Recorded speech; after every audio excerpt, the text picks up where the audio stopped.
नमस्कार दोस्तों, मैं भागचंद चौधरी, लेक्चरर ज्योग्राफी ईशाला के इस यूट्यूब चैनल पर आपका हार्दिक स्वागत करता हूं। प्रीवियस वीडियो में मैंने आपको राजस्थान पुलिस की जो नई भर्ती है, राजस्थान पुलिस कांस्टेबल भर्ती 2023, इसकी कुछ छोटी मोटी बातें आपको बताई थी। और उसमें मैंने आपको ये भी बताया था कि ईशाला यानी कि हमारा चैनल आपको इस एग्ज़ाम में सेलेक्ट होने के लिए किस प्रकार से मदद कर सकता है। साथ ही मैंने उसमें ये बताया था कि नेक्स्ट वीडियो में मैं आपके साथ में इसकी विज्ञप्ति पर चर्चा करूंगा। तो लीजिए, उसी जानकारी के साथ मैं हाजिर हूं। और यहाँ पर इसमें आप देख रहे होंगे, जैसे आप यहाँ पर बोर्ड पर देख रहे हैं कि जानिए कौन कौन इसके लिए आवेदन कर सकता है, यानी कि इस भर्ती में हम पात्रता की बात करेंगे, साथ में हम विज्ञप्ति में क्या क्या बातें इंपॉर्टेंट है वहां से बात करेंगे, साथ में ये भी जानने की कोशिश करेंगे कि हमें कहाँ से आवेदन करना चाहिए। साथ में हम ये भी बात करेंगे कि इसमें सिलेबस में क्या बदलाव हुए हैं, इसमें बात होगी। और इस बार जो पहले फिजिकल टेस्ट होगा इसके बारे में बात होगी, कंप्यूटर बेस्ड टेस्ट होगा, सीबीटी होगा, इसके बारे में भी बात होगी। तो बहुत सारी बातें हैं, तो हमारे चैनल पर आप बने रहिए। चैनल पर नए हैं तो चैनल को सब्सक्राइब करें, जानकारी अच्छा लगे आपको तो लाइक करें, अपने दोस्तों के साथ में शेयर करें और कमेंट कीजिए। चलिए शुरुआत करते हैं आज की क्लास की और देखते हैं कुछ इंपॉर्टेंट बातें इसकी। सबसे पहले देखिए, यहाँ पर कार्यालय महानिदेशक पुलिस राजस्थान इसके द्वारा कांस्टेबल भर्ती हेतु विज्ञप्ति 2023 को यहाँ पर जारी किया गया है और इसी के बारे में हम थोड़ी सी जानकारी लेते हैं। देखिए, इसमें सीधी सी बात यहाँ पर लिखी गई है कि ये जो भर्ती है वो विभिन्न पदों के लिए, जिसमें कांस्टेबल, सामान्य चालक, बैंड, घुड़सवार, इन सब के लिए ये भर्ती है। ठीक है, और इसमें पदों की संख्या कितनी है तो वो है 3578 पद। तो अच्छी खासी भर्ती है एक। और इसके साथ में यहाँ पर दिया हुआ है आगे की जो चीज है जिसके बारे में बात कर रहे हैं, इसमें समान पात्रता परीक्षा यानी कि सीनियर सेकेंडरी लेवल की जो परीक्षा हुई थी 2022 में, उस समान पात्रता परीक्षा में क्वालिफाई करने वाले जो स्टूडेंट हैं वो सीधे सीधे यहाँ पर अप्लाई कर सकते हैं। उसमें क्या उनका क्राइटेरिया रहेगा इसके ऊपर बात करते हैं। तो देखिए, सबसे पहले है कि अगर कैटेगरी वाइज बात करते हैं, अगर कोई कैंडिडेट जनरल कैटेगरी से है या पिछड़ा वर्ग से, बीसी यानी कि बैकवर्ड क्लास या ओबीसी से है, या वो अति पिछड़ा वर्ग यानी कि एमबीसी से है, या वो ईडब्ल्यूएस से है यानी कि आर्थिक रूप से पिछड़ा वर्ग से है, तो उनको जो 300 नंबर का जो 10+2 लेवल का जो एग्जाम हुआ था उसमें उसको 120 अंक कम से कम उसमें चाहिए। यानी कि सीधी सीधी बात यहाँ पर है कि जिसके भी सीईटी में 40% अंक आए हैं या 40% से ज्यादा अंक जिसने प्राप्त किए हैं वो यहाँ पर पात्र होगा। दूसरी किसी कैटेगरी में, जैसे एससी और एसटी जो कैटेगरी है, उसमें 108 अंकों के साथ में 36% या उससे ज्यादा अंक लाने वाला पात्र होगा।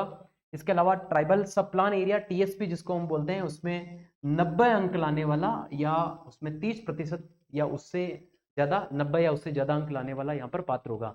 तो ये पात्रता की बातें हैं। कुल मिलाकर के जिसने समान पात्रता परीक्षा को 40% या जो भी क्राइटेरिया दिया हुआ है उससे ज्यादा किया तो वो व्यक्ति यहाँ पर पात्र होगा। ये बातें जो मैंने आपको पहले वाली वीडियो में बता दी थी कि आपको इसके लिए ऑनलाइन आवेदन करना है, ई मित्र के माध्यम से आवेदन करना है, या सीएससी के माध्यम से यानी कि कॉमन सर्विस सेंटर के माध्यम से करना है, या आप विभाग की वेबसाइट पर जाकर के भी अप्लाई कर सकते हैं। अप्लाई करने की जो डेट है इस बार उसके लिए थोड़ा सा कम टाइम है, तो आप जैसे ही आवेदन शुरू हो उसके साथ में आपको आवेदन कर लेना है। जब तक आपके पास में टाइम है आराम से सोच लें कि आपको कहाँ से फॉर्म भरना है, तो इसके बारे में विचार कर लें, क्योंकि केवल 20 दिन का समय यहाँ पर दिया गया है।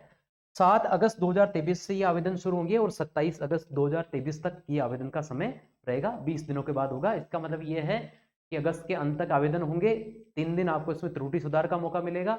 अगस्त खत्म हो जाएगा, सितंबर और अक्टूबर माह में हो सकता है कि सितंबर में पहले इसकी, जैसा कि इसमें विज्ञप्ति में दिया गया है, पहले इसकी शारीरिक दक्षता परीक्षा होगी यानी कि फिजिकल टेस्ट पहले होगा, और उसके बाद में जो रिटर्न टेस्ट है वो होगा, जो कंप्यूटर बेस्ड ऑनलाइन टेस्ट होगा वो होगा। तो वो हो सकता है कि वो एग्जाम आपको अक्टूबर में देखने को मिले।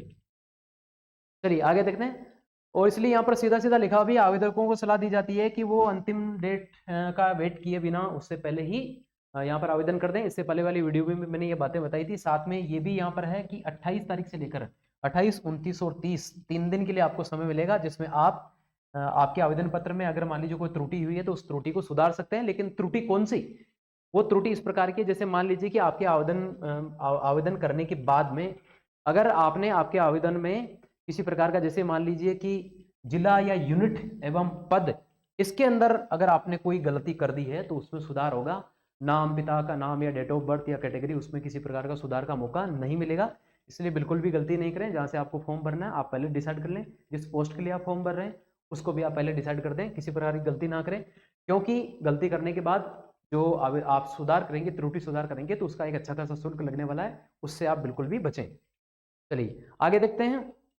इसके साथ में यहाँ पर एक और बड़ी बात लिखी हुई है इंपॉर्टेंट, जो अब तक पहले की जो भर्ती थी उसमें नहीं हुआ करती थी, और वो यहाँ पर दिया हुआ है कि आवेदक केवल एक ही जिला या एक ही यूनिट से आवेदन किया जा सकेगा। एक आवेदक एक जगह से आवेदन कर सकेगा, ये इसमें नई बात है, तो इसको हमें ध्यान में रखना है। एक जगह से करना है, आप पूरी विज्ञप्ति को देखें, उन पदों को देखें, लिस्ट को देख करके आपको कहाँ से आवेदन करना है, आपकी तैयारी का स्तर किस प्रकार का है, और वो देख करके आप वहां से आवेदन करेंगे। चलिए, तो ये कुछ महत्वपूर्ण बातें हैं जिनको हमें यहाँ से ध्यान में रखना है, और आगे बढ़ते हैं हम। कुछ और बातें इसमें देखते हैं, और वो बातें इसमें क्या है, देखिए आवेदन की क्या प्रक्रिया रहने वाली है, इसके ऊपर बात करते हैं। तो ऑनलाइन आवेदन करने के लिए अभ्यर्थियों को ऑनलाइन पोर्टल पर जाना है और वहां से उसको आवेदन करना है। इसमें एक ओटीआर की सुविधा है, यदि अभ्यर्थी के द्वारा ओटीआर यानी कि वन टाइम रजिस्ट्रेशन अगर कर लिया गया है, तो फिर एक बार शुल्क इसका जमा होगा। आपने अब तक कर लिया है ये ओटीआर, तो आपका शुल्क जमा हो गया, नए सिरे से आपको शुल्क जमा करवाने की आवश्यकता नहीं पड़ेगी। और आपने नहीं करवाया है तो वो फिर आप अपनी एसएसओ आईडी के माध्यम से वहां से आपका ये आप अप्लाई कर सकते हैं, और एक बार ओटीआर करने के बाद में आपको दोबारा इसमें शुल्क नहीं देना पड़ेगा, ये बात ध्यान में रखनी है। तो ये इसमें चीज होगी। इसके साथ में ही इस बार ये जो फॉर्म भरा जाएगा, उसमें जब आप फॉर्म भरेंगे तो जो सीईटी का एग्जाम आपने दिया, सर्वप्रथम अपना सीईटी यानी कि सीनियर सेकेंडरी लेवल का जो ऑनलाइन आवेदन क्रमांक था, उसका क्रमांक आपको यानी कि उसका जो एप्लीकेशन नंबर है वो आपको वहां पर दर्ज करना होगा, क्योंकि वही नंबर से आपको पता चलेगा कि आपका सीईटी एग्जाम में आपका स्कोर क्या रहा है उस बात के लिए। तो यहाँ से ये चीज हो जाएगी। तो एसएसओ आईडी के माध्यम से ये चीज होगी, ओटीआर के माध्यम से होगी, इसको ध्यान में रखना है। और इसके साथ में एक और इंपॉर्टेंट बात यहाँ पर लिखी हुई है जिसको ध्यान में रखना है, अभ्यर्थी को इस ऑनलाइन आवेदन पत्र का प्रिंट अपने पास में सुरक्षित रख लेना है, ताकि आगे कभी भी आपको इस चीज की जरूरत पड़े तो आप इसको समय से निकाल सकें। पंजीयन शुल्क की बात करते हैं, वो कितना रहने वाला है, यानी कि पहली बार अगर मान लीजिए कोई ओटीआर कर रहा है तो इसमें दिया हुआ है कि अभ्यर्थियों को अपनी एसएसओ आईडी के माध्यम से लॉगिन करना है और ओटीआर करना है।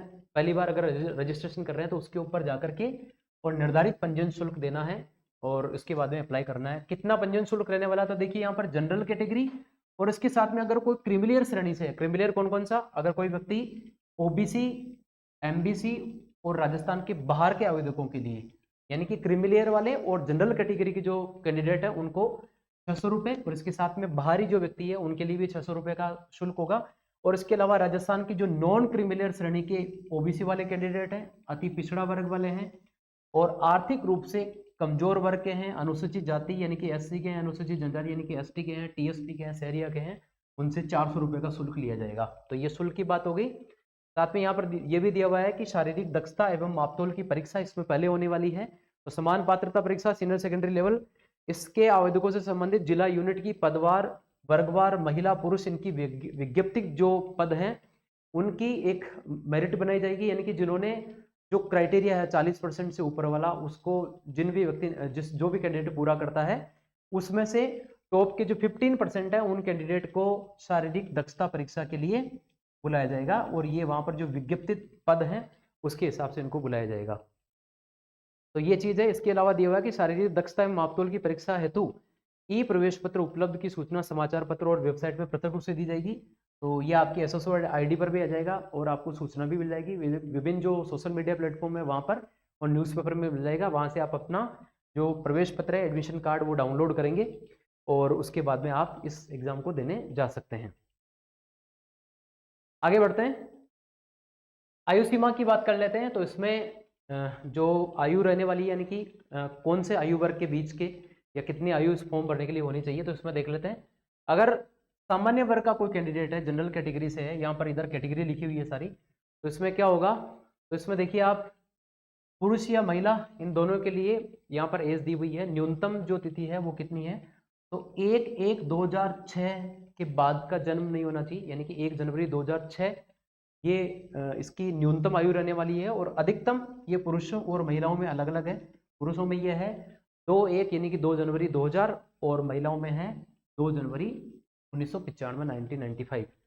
ठीक है। इसी की अगर हम बात करें कि ईडब्ल्यूएस और एससी एसटी और बैकवर्ड क्लास एमबीसी, इनमें कितना रहने वाला है, तो न्यूनतम उम्र यहाँ पर भी 1/1/2006 और अधिकतम जो उम्र है उसमें यहाँ पर पुरुष जो वर्ग है उसमें 2 जनवरी 1995 और महिला वर्ग में 2 जनवरी 1990, क्योंकि महिलाओं को इसमें अतिरिक्त छूट दी गई है आयु में, इसलिए यहाँ पर ये रहने वाला है। इसी प्रकार से अगर कोई राज्य सरकार के कर्मचारी हैं और मृत पुलिस अधिकारियों या कर्मचारियों के जो आश्रित हैं उनके लिए तो न्यूनतम उम्र यहाँ पर भी 1/1/2006 है, और यहाँ पर अधिकतम उम्र की बात करें तो पुरुषों में ये 2 जनवरी 1997 और महिलाओं में 2 जनवरी 1992 1992 है 92 है। भूतपूर्व सैनिकों की अगर बात करें तो न्यूनतम आयु यहाँ पर वही है 1 जनवरी 2006, और अधिकतम उम्र की बात करें तो यहाँ पर 2 जनवरी 1981, और महिलाओं में भी ये 2 जनवरी 1981 है, यानी कि इन दोनों में बराबर है। इस चीज को हमें ध्यान में रखना है।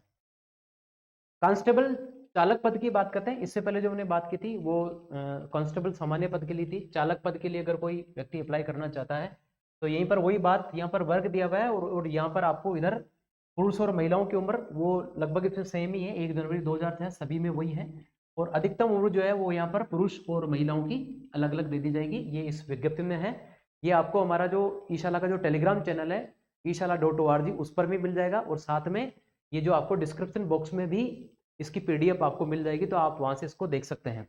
चलिए शारीरिक मापदंड की बात कर लेते हैं, वो कितना क्या रहने वाला। तो इसमें न्यूनतम ऊंचाई की अगर बात करें हम तो ये यहाँ पर पुरुष और महिलाओं के लिए अलग अलग है। न्यूनतम ऊंचाई यानी कि हाइट, तो पुरुषों में ये 168 सेंटीमीटर न्यूनतम हाइट होनी चाहिए, कम से कम इतनी हो, और महिलाओं में 152 सेंटीमीटर की हाइट होनी चाहिए, वही इसमें अप्लाई कर पाएगा। न्यूनतम सीना जो चेस्ट है उसके फुलाव को लेकर के कितना है, तो केवल पुरुषों के लिए है ये, महिलाओं पर ये लागू नहीं है, तो यहाँ पर इसकी कोई बात नहीं होगी। यहाँ पर बिना फुलाए जो पुरुष है उनका सीना होना चाहिए 81 सेंटीमीटर, और फुलाने के बाद में होना चाहिए 86 सेंटीमीटर। कुल मिलाकर के 5 सेंटीमीटर सीना यहाँ पर फुलाया जाएगा, और सीने का फुलाव कम से कम 5 सेंटीमीटर होना चाहिए, यानी कि 81 कम से कम है, 5 को फुला करके 86। अब मान लीजिए किसी का 85 है तो उसको भी कम से कम 5 फुलाना है, और 85 से उसको 90 करना है, तो 5 फुलाव क्षमता होनी चाहिए। ठीक है। न्यूनतम वजन की अगर बात करें तो वो यहाँ पर पुरुषों पर लागू नहीं है, क्योंकि यहाँ पर इनके दो ये जो है फिजिकल चीजें जो यहाँ पर ले ली गई है तो वो यहाँ पर लागू नहीं है, लेकिन इसमें महिलाओं में 47.5 किग्रा वेट जो है वो न्यूनतम होना चाहिए। इसके साथ में यहाँ पर नोट दिया हुआ है, यदि सामान्य वर्ग के उपरोक्त वर्णित शारीरिक मापदंडों के अनुसार अनुसूचित जाति अनुसूचित जनजाति के अभ्यर्थी उपलब्ध नहीं होते हैं तो उन्हें ऊंचाई व सीने में 5 सेंटीमीटर की अतिरिक्त छूट दी जाएगी। तो ये चीज यहाँ पर देख लेंगे, जिनको अगर मान लीजिए ऐसी स्थिति होती है तो 5 सेंटीमीटर की इसमें छूट मिलती है। इसके बाद में हम करते हैं कि परीक्षा के विभिन्न चरणों में अंकों की गणना किस प्रकार से होगी। कुल मिलाकर के जो फाइनल सिलेक्शन होगा वो कौन कौन से चरण में कितने कितने मार्क्स को जोड़ करके होगा, इसकी यहाँ पर बात कर लेते हैं। ठीक है, तो इधर दिया हुआ है ये परीक्षा के विभिन्न चरण है, और यहाँ पर कांस्टेबल जो सामान्य पोस्ट है उसके लिए यहाँ पर कांस्टेबल चालक घुड़सवार स्वांदन के लिए, और इधर कांस्टेबल बैंड के लिए ये अलग अलग क्या क्या रहने वाला है। तो देखिए यहाँ पर है सबसे पहले शारीरिक दक्षता मापतोल परीक्षा यानी कि फिजिकल एजुकेशन टेस्ट का ये होगा, तो ये तीनों में दिया हुआ है, और ये एक क्वालिफाइंग एग्जाम होगा, यानी कि इसके कोई मार्क्स नहीं है, बस इसको क्वालिफाई करना है, जो भी शर्तें हैं इसको पूरा करना है, पूरा करने के बाद में आप आगे वाले चरण के लिए क्वालिफाइंग कर जाएंगे। इसके बाद में क्वालिफाई करने के बाद जो कि इस बार फिजिकल टेस्ट पहले होने वाला है, यहाँ से क्वालिफाई करने के बाद अब मैं आपको क्या करना होगा, तो एक कंप्यूटर आधारित परीक्षा जिसको कंप्यूटर बेस्ड टेस्ट यानी कि ऑनलाइन टेस्ट होगा, ऑफलाइन टेस्ट नहीं है इस बार। और ये ऑनलाइन टेस्ट जो है वो यहाँ पर अगर कांस्टेबल सामान्य जो पोस्ट है उसके लिए 150 नंबर का होगा। इसके साथ में यहाँ पर जो चालक घुड़सवार या कांस्टेबल वाला जो पद है उसके इसके लिए भी ये पद 150 नंबर का ही होने वाला है, लेकिन यहाँ पर जो कांस्टेबल बैंड वाला है इसके लिए ये पोस्ट ये जो है टेस्ट ये लागू नहीं होगा। कुल मिलाकर के जो कांस्टेबल बैंड वाली पोस्ट है उसके लिए ये CBT नहीं होगा। दक्षता परीक्षा की बात करें, जो प्रोफिशिएंसी टेस्ट है, जो इस पद पर जाने के लिए आपको कुछ विशेष योग्यता अगर चाहिए उसके लिए, तो यहाँ पर ये कांस्टेबल सामान्य पद में ये लागू नहीं है, लेकिन अगर आप कांस्टेबल चालक घुड़सवार स्वांदल हैं तो इसमें आपके पास में विशेष योग्यता, जैसे चालक हो तो उनके पास में उसको ड्राइविंग करने का अनुभव वो होना चाहिए, तो उसके लिए प्रोफिशिएंसी टेस्ट है ये होगा। ऐसा ही इसी प्रकार से 30 नंबर का टेस्ट यहाँ पर भी कांस्टेबल बैंड के लिए भी होने वाला है। ठीक है, और इसके अलावा अगर हम देखें कोई विशेष योग्यता की अगर बात हो, जैसे कि NCC, होमगार्ड या पुलिस से संबंधित विषयों में डिप्लोमा या उपाधि का प्रमाण पत्र के आधार पर अगर मान लीजिए कोई स्पेशल क्वालिफिकेशन की अगर बात की जाती है तो वो यहाँ पर कांस्टेबल सामान्य जो पद है उसमें 20 नंबर का रहने वाला है, और कांस्टेबल चालक घुड़सवार स्वांदल में यह लागू नहीं है, और यहाँ पर जो बैंड वाला है इसमें भी लागू नहीं होगा। कुल मिलाकर के 3 चरणों के बाद में अगर हम कुल मार्क्स की बात करें कि कुल कितने मार्क्स में से आपका सिलेक्शन होने वाला है, इसकी अगर बात करें तो यहाँ पर इनको तीनों को जोड़ लेते हैं, तो 150 और 20 170, यानी कि अगर आप राजस्थान पुलिस में कांस्टेबल के सामान्य पद पर लगना चाहते हैं तो आपको 170 नंबर में से आपकी मार्किंग होगी। और यहाँ पर कांस्टेबल चालक घुड़सवार स्वांदल में से है तो आपको 150 और 30 180 नंबर का टेस्ट होगा। और अगर मान लीजिए कांस्टेबल बैंड के पद पर है तो यहाँ पर चूंकि सीबीटी भी नहीं है और यहाँ पर इनके लिए कोई विशेष ये जो कोर्स है विशेष योग्यता वाला ये भी नहीं है, तो इनका केवल ये 30 नंबर का यहाँ पर टेस्ट होने वाला। कुल मिलाकर के 30 नंबर में से इनकी पूरी एक जो सिलेक्शन है वो होने वाला है। ठीक है, चलिए इसमें यहाँ पर लिखा हुआ भी है कि कांस्टेबल बैंड के आवेदकों के लिए कंप्यूटर आधारित परीक्षा सीबीटी आयोजित नहीं की जाएगी, जिसके बारे में हम बात कर चुके हैं। आगे बढ़ते हैं और उसको देखते हैं शारीरिक दक्षता परीक्षा के लिए निर्धारित मापदंड क्या क्या है। जैसे इसमें एक बहुत ही महत्वपूर्ण इसका पार्ट होता है दौड़, इसके लिए तो इसमें क्या हो जाएगा 5 किलोमीटर की दौड़ यहाँ पर होनी है कुल मिलाकर के। और इसमें जो पद का नाम है इसके हिसाब से अलग अलग, तो कांस्टेबल इसमें सामान्य, इंटेलिजेंस, चालक, बैंड, घुड़सवार स्वांदल और पुलिस दूर संचार, इन सब के लिए ये 5 किलोमीटर की दौड़ ही रहने वाली है सभी के लिए, सभी पदों के लिए। लेकिन इसके अलग अलग क्राइटेरिया क्या है, अगर कोई पुरुष कैंडिडेट है उसके लिए तो 5 किलोमीटर की दौड़ को आपको कम से कम अधिक से अधिक जो आपको टाइम दिया जाएगा वो 25 मिनट का टाइम होगा, यानी कि अधिकतम 25 मिनट यहाँ पर दिए गए हैं। महिला अगर कोई कैंडिडेट है तो उसको इस दौड़ को पूरा करने के लिए 35 मिनट का अधिकतम समय दिया जाएगा। भूतपूर्व सैनिक अगर है तो इन दोनों के बीच की स्थिति यहाँ पर होगी और उसको 30 मिनट का समय दिया जाएगा। और अगर मान लीजिए कोई टीएसपी एरिया का वहाँ के जो SC ST के कैंडिडेट हैं उनको यहाँ पर 30 मिनट, यानी कि जितना भूतपूर्व सैनिक है उन्हीं के जितना यहाँ पर इनको समय दिया जाएगा। ठीक है, एक और बात यहाँ पर ध्यान में रखनी है आपको कि शारीरिक दक्षता परीक्षा में दौड़ हेतु केवल एक ही अवसर प्रदान किया जाएगा। एक बार अगर आप इसमें असफल हो गए तो इसके बाद में आपको दोबारा मौका नहीं दिया जाएगा, जो कि एक सामान्य सी बात है। आगे बढ़ते हैं। विशेष योग्यता हेतु आवंटित अंकों की अगर बात करें, जो उसका सिलेक्शन का तीसरा जो चरण था उसमें, तो इसमें कांस्टेबल सामान्य, इसके अलावा पुलिस दूरसंचार, इंटेलिजेंस, इनके अभ्यर्थियों के लिए शारीरिक दक्षता मापतोल परीक्षा और कंप्यूटर आधारित परीक्षा उत्तीर्ण करने के बाद में कुछ इसमें जो विशेष अगर मान लीजिए किसी के पास सर्टिफिकेट है उनके आधार पर क्या क्या मार्किंग रहने वाली है। तो सबसे पहले इसमें आ जाता है एनसीसी के कैंडिडेट। तो इसमें 3 सर्टिफिकेट होते हैं, ए, बी और सी। ए सर्टिफिकेट शुरू में होता है, उसके बाद में बी होता है, उसके बाद में सी होता है। तो उसी प्रकार इसका नंबर दिए हुए। ए सर्टिफिकेट अगर किसी के पास में है तो 6 नंबर, बी सर्टिफिकेट है तो 8 नंबर, और सी सर्टिफिकेट अगर मान लीजिए किसी के पास में है तो उसको अधिकतम 10 अंक जो है वो यहाँ पर तय होंगे। तो ये इसमें अंक जुड़ने वाले हैं एनसीसी के कैंडिडेट के। और अगर कोई किसी के पास में होमगार्ड में रहने का अनुभव है तो इसमें अगर किसी ने 1 वर्ष तक अगर होमगार्ड में सर्विस की है तो उसको यहाँ पर 6 अंक दिए जाएंगे। 2 वर्ष तक अगर किए तो 8 अंक दिए जाएंगे, और 3 वर्ष तक अगर होमगार्ड में सर्विस किए तो उसको अधिकतम 10 अंक यहाँ पर देय होंगे। इसके साथ में अगर मान लीजिए किसी कैंडिडेट ने संबंधित पुलिस से संबंधित अगर विषय में कोई डिप्लोमा किया है या कोई उपाधि प्राप्त की है, ठीक है, तो उसके लिए भी यहाँ पर विशेष अंक देने का प्रावधान है। वो किस प्रकार से है, तो इसमें देखिए अगर किसी ने MA MSc अगर मान लीजिए क्रिमिनोलॉजी इसमें या साइबर सुरक्षा और इससे संबंधित विषय में अगर की है तो उसको यहाँ पर 10 अंक दें होंगे। इसके अलावा सिक्योरिटी मैनेजमेंट व सोशल साइंस, पुलिस प्रशासन या कानून के रूप में अगर कम से कम एक विषय में अगर मान लीजिए उसने BA या LLB की उपाधि अगर प्राप्त की है तो उसको यहाँ पर 8 अंक देने का प्रावधान होगा। इसके साथ में उपरोक्त विषय में अगर डिप्लोमा किसने प्राप्त किया है तो 6 अंक का देने का प्रावधान यहाँ से होगा। उपरोक्त तीनों में से अभ्यर्थी के द्वारा अंकित कोई भी 2 का विशेष योग्यता के अंकों की गणना के लिए उपयोग होगा। अगर मान लीजिए किसी के पास में ये तीनों ही प्रकार के अगर मान लीजिए सर्टिफिकेट या तीनों चीजें अगर किसी के पास में है तो इसमें से केवल 2 को इसमें जोड़ा जाएगा, क्योंकि यहाँ पर अंकों का जो विभाजन है वो लगभग सेम है, तो कोई भी 2 इसमें जोड़ दिए जाएंगे। तो ये यहाँ पर एक विशेष बात है जिसको ध्यान में रखना है। आगे बढ़ते हैं। अब आ जाते हैं पदों के ऊपर कि कहाँ से कौन से जिले से कितने पद है, क्योंकि इसी को देख करके आप लोग अप्लाई करने वाले हैं। तो यहाँ पर कुछ जिलों की हम बात कर लेते हैं। सबसे पहले अजमेर की अगर बात करें तो यहाँ पर कुल जो पद है वो कैटेगरी वाइज यहाँ पर लिखे हुए हैं, जैसा कि मैंने आपको बताया कि इसकी जो ये विज्ञप्ति है इसकी पीडीएफ आपको यहाँ पर डिस्क्रिप्शन में भी मिल जाएगी। इसके अलावा हमारा जो ईशाला का यूट्यूब चैनल है, सॉरी हमारे ईशाला का जो टेलीग्राम चैनल है उस पर भी आपको इसकी पीडीएफ उपलब्ध हो जाएगी, तो वहाँ से आप इसको प्राप्त कर सकते हैं। तो अजमेर में कुल मिलाकर के अगर आप यहाँ से देखो, अजमेर इसमें कांस्टेबल जीडी यानी कि जनरल ड्यूटी, इसके लिए कुल पदों की जो संख्या है अलग अलग अगर पदों को हम देख लें तो 82 है, ठीक है। और इसके अलावा अगर हम सभी की बात करें सारे पद, तो यहाँ पर कुल मिलाकर के 96 पोस्ट पर यहाँ पर आवेदन मांगा गया है। दूसरा अलवर की अगर हम बात करें तो यहाँ पर कुल मिलाकर के 108 पदों के लिए ये भर्ती होने वाली है। और इसके अलावा अगर हम 12 जिले की बात करें तो 12 जिले में जो कुल पद हैं सभी को अगर हम जोड़ दें सभी कैटेगरी को तो 68, लेकिन इसमें सभी पद हैं कांस्टेबल जीडी, कांस्टेबल ड्राइवर, इन सब की बात कर रहे हैं। जैसे कि हम यहाँ पर कर रहे थे कांस्टेबल जीडी, कांस्टेबल ड्राइवर और कांस्टेबल माउंटेड, तो इन सब की बात है। तो अब आप इसमें से ये चूज कर सकते हैं कि आपको किस जगह से एग्जाम देना है, कहाँ से फॉर्म भरना है।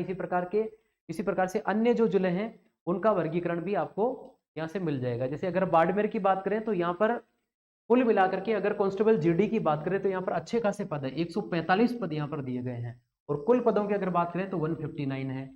इसी प्रकार से अगर हम बात करें भरतपुर की, तो भरतपुर में कुल मिलाकर के यहाँ पर अंतिम कॉलम में महायोग जो है उसमें दिखेगा 116 पदों पर ये भर्ती हो रही है। आगे अगर हम बढ़े और भीलवाड़ा की अगर बात करें तो भीलवाड़ा में ये कुल मिलाकर के 68 पदों पर, लेकिन कांस्टेबल जीडी के लिए भी 67 पदों पर ये भर्ती है। आगे बढ़ते हैं और अगला देखते हैं। तो इसमें अगर इसी प्रकार से भिवाड़ी में कुल पदों की अगर बात हो तो वो 17, और अगर हम बीकानेर की बात करें तो कुल पद जीडी में 39 और कुल पद यहाँ पर 53। और इसी के साथ में यहाँ पर अगर हम देखें तो बूंदी में जो पद है वो अच्छे खासे हैं। जीडी की अगर हम बात करें तो 138 138, और कुल पद सभी पोस्ट को अगर जोड़ लिया जाए तो 155 के आसपास यहाँ पर पद हैं। तो बूंदी से भी आप आवेदन कर सकते हैं। तो कुल मिलाकर के जैसे कि यहाँ पर चित्तौड़गढ़ दिया हुआ है, चित्तौड़गढ़ में अच्छी खासी पोस्ट है, जीडी के लिए 113 पद यहाँ पर दिए गए हैं।